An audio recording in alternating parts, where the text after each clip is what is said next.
The consumption of bottled water has been increasing sharply in the last years on a global scale.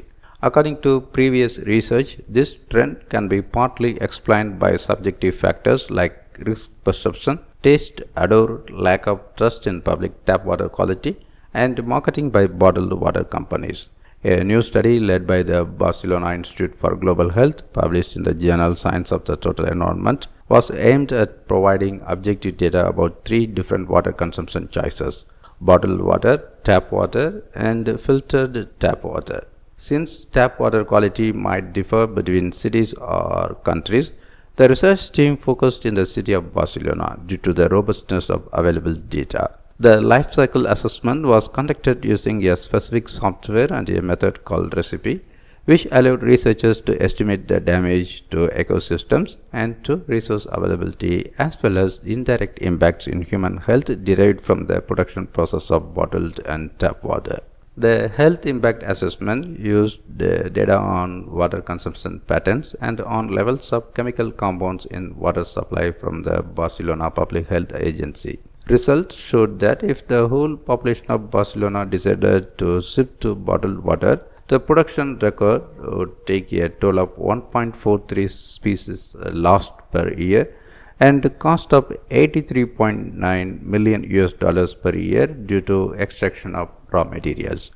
This is approximately 1,400 times more impact in ecosystems and 3,500 times higher cost of resource extraction compared to the scenario where the whole population would shift to tap water. Tap water quality has increased substantially in Barcelona since the incorporation of advanced treatments over the last years.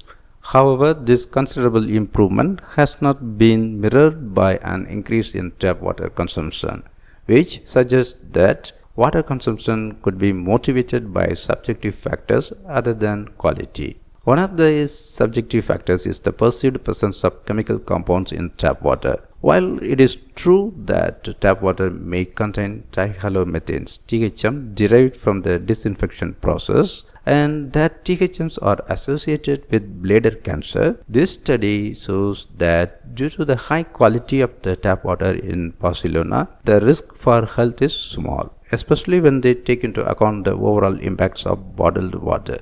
The researchers say that their results show that considering both the environmental and the health effects, tap water is a better option than bottled water because bottled water generates a wider range of impacts. The use of domestic filters, in addition to improving the taste and odor of tap water, can reduce substantially THM levels in some cases. For this reason, filtered tap water is a good alternative.